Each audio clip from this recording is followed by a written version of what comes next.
सर्वेभ्यो नमः। देववाणी संस्कृतम यूट्यूब चलदृश्यम प्रति भवतां भवतीनां च हार्दं स्वागतम। मित्रों, पारिभाषिक कक्षा संख्या 44वीं 44वीं कक्षा को आज पढ़ेंगे। ठीक है, 43 कक्षाएं हमारी हो गई। गत कक्षा में मैंने आपको 2 परिभाषाएं पढ़ाई थी। एक परिभाषा थी हमारी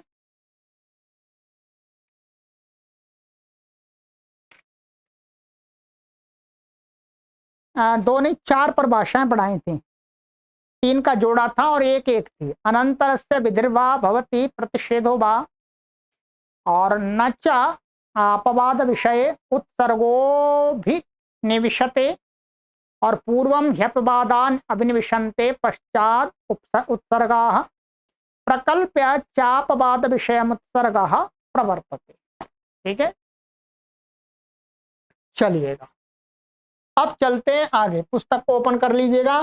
पुस्तक अर्थात पीडीएफ होगी आपकी, नहीं है तो आप हमसे यहाँ पर प्राप्त कर सकते हैं।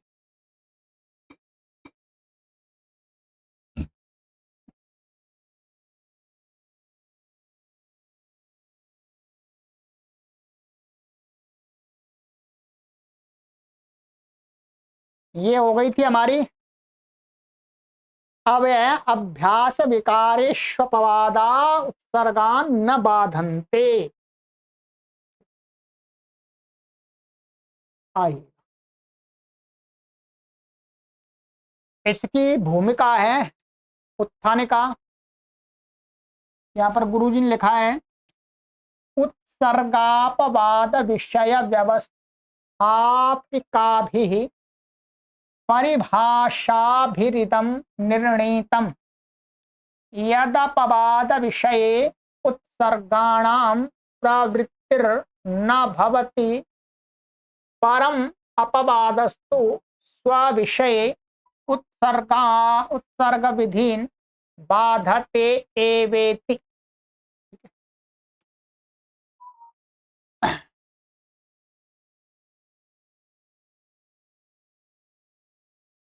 कहते हैं उत्सर्ग और अपवाद के की व्यवस्था करने वाली जो परिभाषाएं हमारे पास में जो 3 थी पीछे, उनके द्वारा यह निर्णय कर दिया गया था कि अपवाद के विषय में उत्सर्ग सूत्रों की प्रवृत्ति नहीं होती है, परंतु अपवाद तो अपने विषय में उत्सर्ग विधि को बाध ही देते हैं।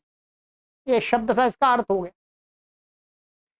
एवं च सति यम धातोर यंगन्ते यम्यते रम्यते इत्यादौ दीर्घोकितः इत्यत्राभ्यासस्य दीर्घं वारयितुं किम अकित ग्रहणेन। अब बात आती है कि इस प्रकार से होने पर यह व्यवस्था कि अपवाद के विषय में उत्सर्ग नहीं लगता है, अर्थात पहले अपवाद लगता है, उत्सर्ग बाद में लगता है। यहाँ पर एक दिखाते हैं कि यम धातु से जब हम यंग प्रत्यय लाते हैं, धातोरे काचो हलादे क्रिया संव्यहारे यंग, तो यम्यते ऐसा बनता है। उसका प्रयोग क्या बनता है? यम्यते यम धातु का। और रम धातु का बनाएंगे तो रन रम्यते ऐसा बनता है। ठीक है, इत्यादि में दीर्घोकिता, ये दीर्घोकिता ये उसी प्रकरण में 7वें अध्याय के 4थे पाद के अभ्यास के अधिकार में वहां कहा गया है 7-4-83। यहाँ पर इस सूत्र ने क्या है, अभ्यास दीर्घम वारयितुम, माने अभ्यास का दीर्घ ना हो। क्या यहाँ पर यम रम इत्यादि इस प्रकार के रूपों में जो अभ्यास है उसको दीर्घ ना हो, अभ्यास को दीर्घ ना हो, इसके लिए इस सूत्र में क्या पड़ा हुआ है? अकित ग्रहणेन, अकित ग्रहण पड़ा है। परंतु अकित ग्रहण का कार्य प्रयोजन क्या है? प्रयोजन ये ऐसे शंका उठा रहे हैं कि यहाँ पर इसमें पढ़ाते समय ये बताया कि यहाँ अकित ग्रहण का प्रयोजन ये है कि इनमें दीर्घ नहीं हो जाए, इनके अभ्यास को दीर्घ नहीं हो। परंतु कहते हैं हमारे पास में ये 3 परिभाषाएं पहले से हैं, माने इनके अस्तित्व को महर्षि पाणिनि ने स्वीकार किया है। तो कहते हैं दीर्घोकिता, यहाँ पर जो अकित ग्रहण है अभ्यास के दीर्घ को रोकने के लिए, तो भाई यहाँ पर जो अकित ग्रहण पढ़ने का प्रयोजन क्या है? इससे तो ये तो परिभाषाओं से ही हो जाएगा ये काम। तो ऐसा मन में विचार करके प्रश्न किया जाए।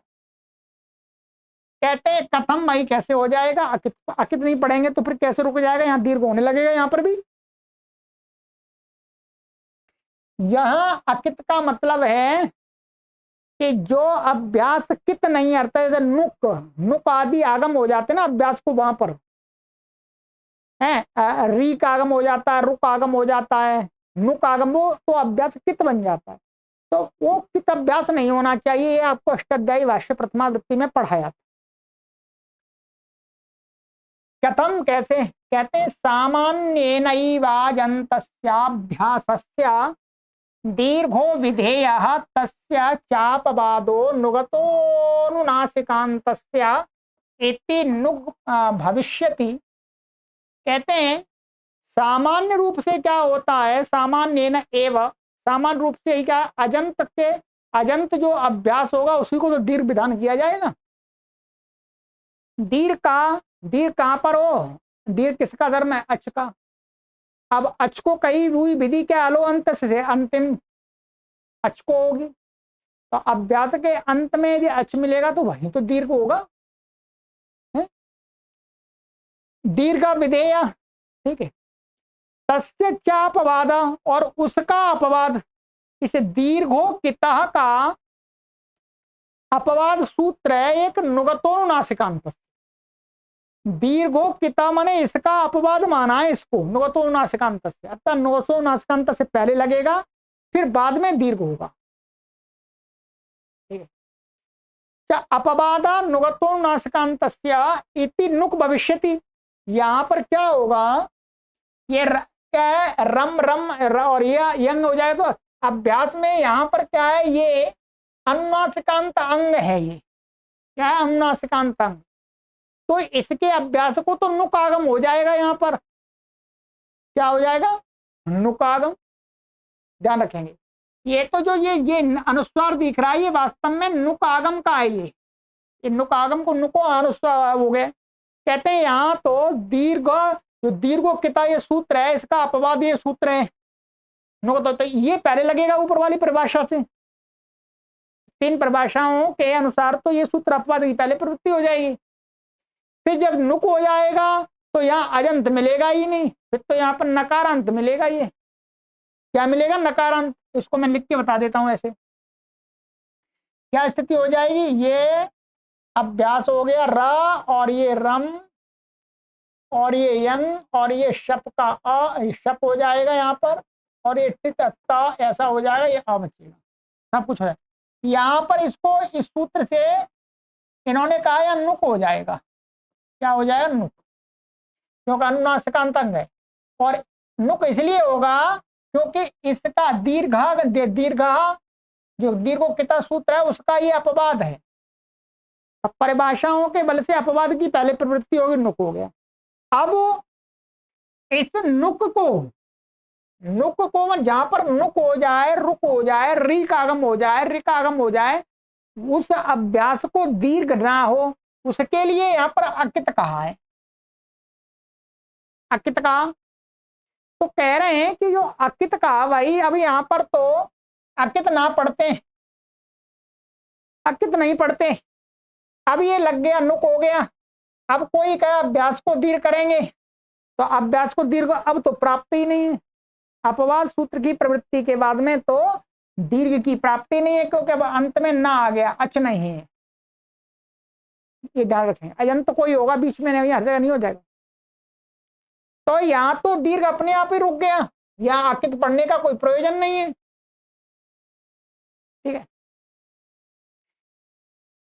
नुकी च सत्य अभ्यासस्य अजंतत्वस्य भावादेव दीर्घत्वम न भविष्यति। कहते नुक के नुक आगम हो गया, नुक कर लिया हमने, और अभ्यास का अजंतत्व आ जा, तो अब अजंत अभ्यास नहीं है, अब हलंत हो गया है। अभाव होने से दीर्घत्व की प्राप्ति नहीं होगी यहाँ पर, तो अकित ग्रहण करना। तदा एवं अकित ग्रहणम व्यर्थम सद ज्ञापयति माम ज्ञापक सिद्धाम परिभाषाम। अब इस प्रकार से क्या है, वह अकित ग्रहण व्यर्थ होकर के सद व्यर्थ होता हुआ, सद माने होता हुआ, ज्ञापयति इमाम ज्ञापित करता है इसे ज्ञापक सिद्ध परिभाषा को, कि अभ्यास विकारेष्वपवादा उत्सर्गान्न बाधन्ते। अभ्यास के कार्यों में, अभ्यास विकार माने अभ्यास के कार्य, अभ्यास संबंधी कार्यों में तो जो ऊपर की परिभाषाओं से जो हमने निश्चय निर्णय न्याय जो नियम बनाया वो नहीं लगता है, अर्थात अपवाद उत्सर्गों को नहीं बाध पाते हैं। उत्सर्ग पहले होते हैं फिर अपवाद हो जाएगा, ठीक है।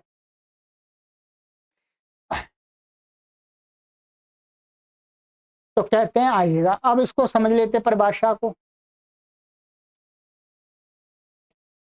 इह परिभाषायां निर्दिष्टः अपवादः इति बाधकपरः उत्सर्गः इति च बाध्यपरः।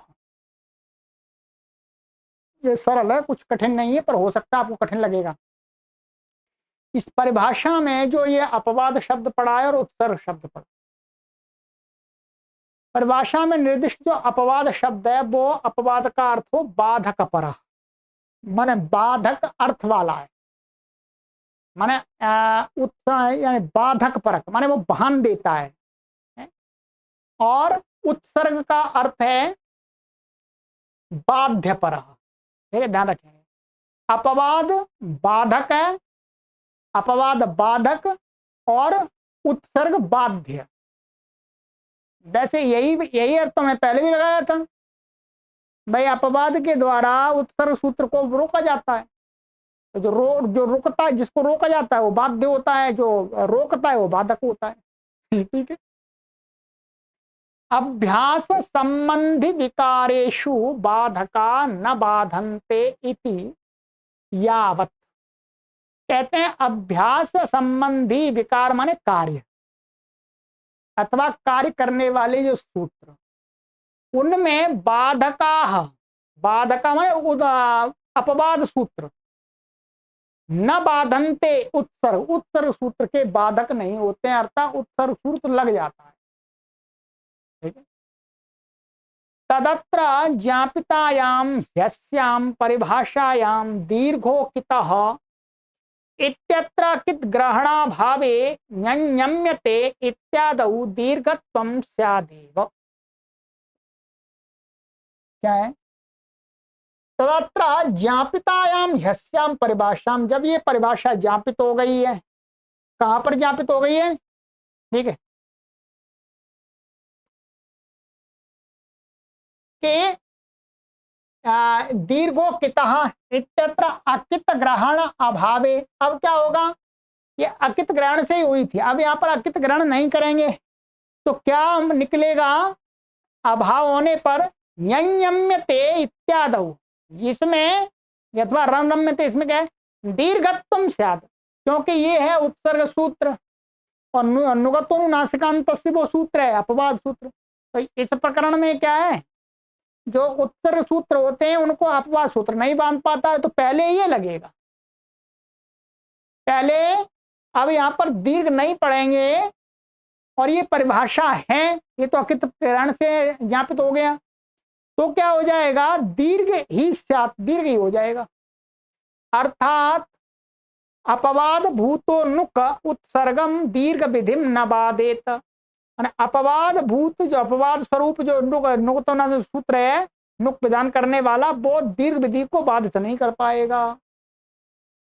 अकित ग्रहण सामर्थ्यात्तु दीर्घत्वमत्रापवारितम भवति। अब क्या होगा, यहां पर दीर्घ को रोक तो नहीं पा रहा, परंतु अब इस सूत्र में अकित पढ़ दिया।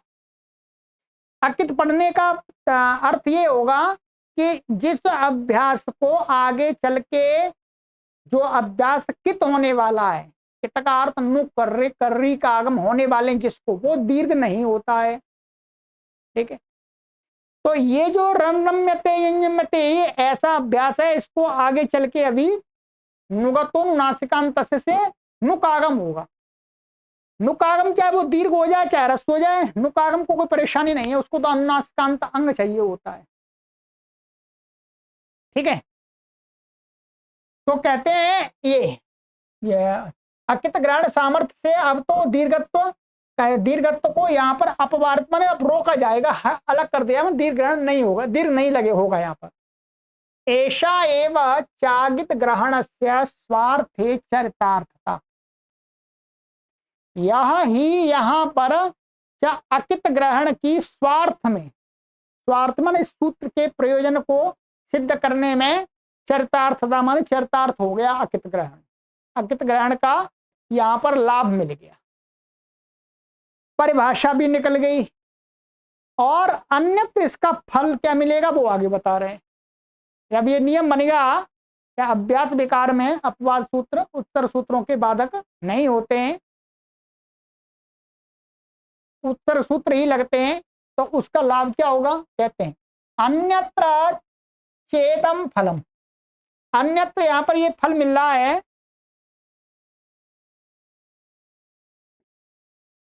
तो अब यहां पर ये बताते हैं कि दूसरी जगह इसका फल ये मिल रहा है, ढौक्री तौक्री धातुभ्याम यंगन्ते दो ढौक्यते तो त्रौक्यते इत्यादिषु प्रयोगेषु ह्रस्वः इत्युत्सर्गे प्रवृत्ते सति गुणो यंग लुको इति गुणो भवति। ठीक है, क्या कह रहे हैं, ये कह रहे हैं कि यहां दूसरा फल इसका ये मिलता है, ढौक्री धातु है तौक्री धातु है, जब इनका हम यंगंत का रूप बनाते हैं तो बहुत सारी प्रक्रिया सिद्धि आप करेंगे तब ये बनता है डो ढौक्यते तो त्रौक्यते।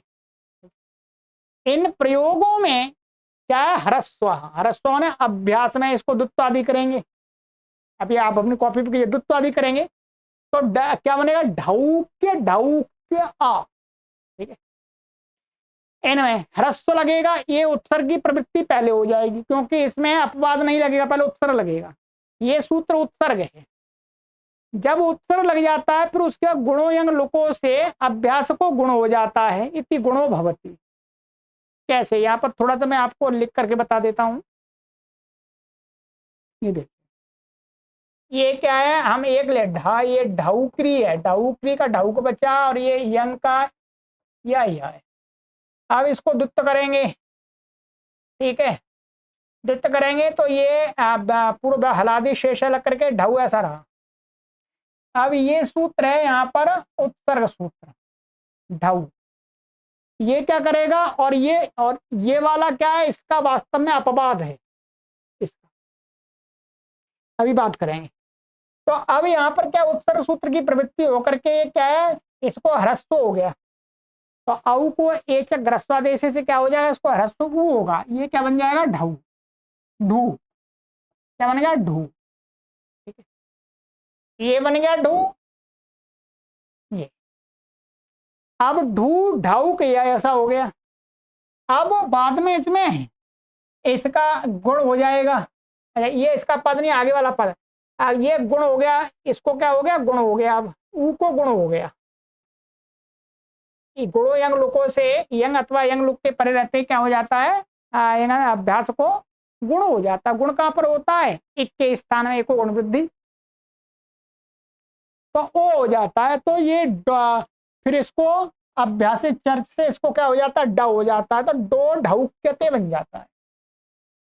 अब यहां पर बताते हैं कि यदि ही अत्र ह्रस्वापवादा दीर्घोक्यता, ये ह्रस्व का अपवाद दीर्घ है, अपवादित होगा, ह्रस्व और दीर्घ ये वास्तव में अपवाद हो सकते हैं।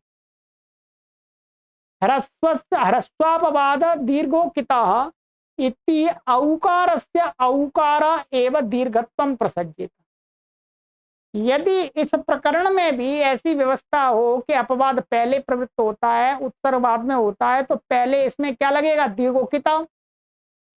दीर्घोक्ता लगेगा, दीर्घोक्ता इसको क्या कर देगा, ये हमारे साथ पास में ऐसी स्थिति होगी,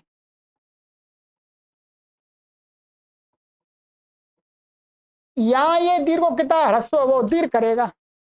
अब विधान सामर्थ्य से दीर्घ को, एक दीर्घ पहले से ही है तो दीर्घ को वही दीर्घ हो जाएगा। एवं माने दीर्घोक्ता इति औकारस्य औकार एवं दीर्घत्वम प्रसज्येत, औकारी इसको फिर दोबारा दीर्घ हो जाएगा।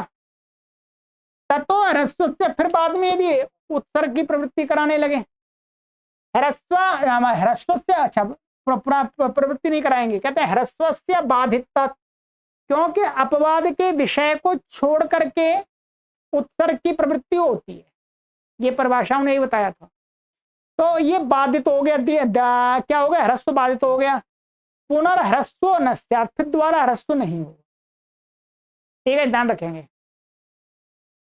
इगंताभ्यासस्य चाभावात गुणोपि न स्यात्, और यहां पर फिर ये इगंत अभ्यास नहीं मिलेगा, गुण तो एक के स्थान में होगा, इगंत का अभाव मिलेगा, तो यहाँ पर फिर ये गुणोयंग को नहीं लग पाएगा।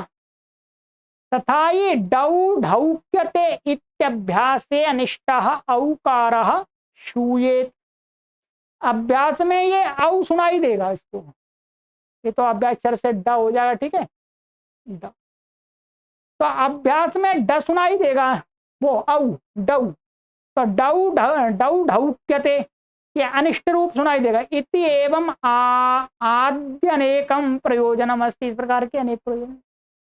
तो अब क्या हुआ, हमारे पास में ये परिभाषा है, ये ज्ञापित हो गया है कि अभ्यास विकारों में उत्सर्ग लगता है, पहले लग रहा है तो उत्सर्ग ही लगता है, अपवाद बाद में लगता है, अथवा नहीं लगता है। ठीक है, ये हो गया।